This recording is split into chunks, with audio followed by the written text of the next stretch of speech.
আমাদের জীবনে যখন হঠাৎ করে কোনো একটা কষ্ট আসে, তখন আমরা অনেক ভেঙে পড়ে যাই। তার কারণ হলো একটা, আমরা কেউ কষ্টে থাকতে চাই না।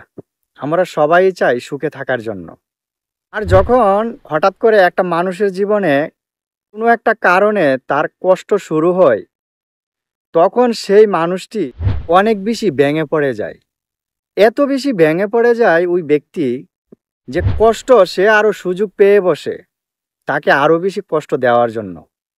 আপনার জীবনে যখন কোনো কষ্ট আসবে কোনো কারণে, আপনি যত বেশি ভেঙে পড়বেন, যত বেশি এই কষ্টটাকে নিয়ে টেনশন করবেন, যত বেশি ভাববেন যে আমি অনেক কষ্টে আছি, আমি অনেক কষ্টে আছি, আমি কেন কষ্টে থাকবো, আমার আশেপাশে সবাই সুখে আছে, আমি একা কেন কষ্টে থাকবো।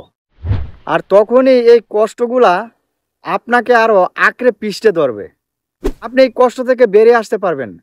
কারণ আপনার জীবনে কষ্ট আসাটা স্বাভাবিক। এই পৃথিবীতে সব মানুষেরই কম বেশি কষ্ট আসে। যারা মনে করেন যে আপনার ধনী, গরিব, মধ্যবিত্ত, যারা কোটিপতি, তাদেরও কষ্ট আছে।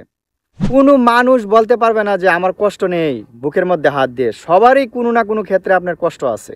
এজন্য বলবো, কষ্ট আসলে এত ভেঙে পড়বেন না, আল্লাহর উপর তাওয়াক্কুল না করবেন। আল্লাহ তাআলা আপনাকে এই কষ্ট থেকে দূরে সরিয়ে আবার আপনাকে সুখের জোয়ারে ভাসিয়ে দিতে পারবে।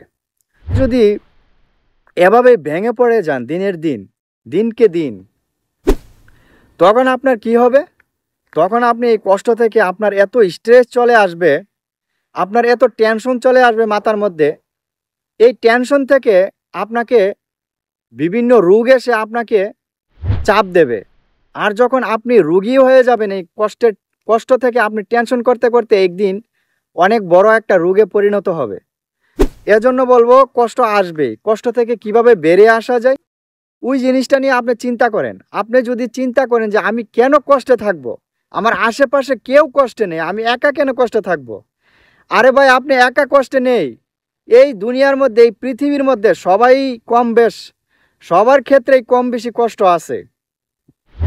যারা এখনও এই কষ্ট নিয়ে দুশ্চিন্তা করতেছেন, কিভাবে আপনি বেরিয়ে আসবেন ওই জিনিসটা নিয়ে চিন্তা করুন। দেখবেন যে ইনশাআল্লাহ আপনি কষ্ট থেকে বেরিয়ে আসতে পারবেন।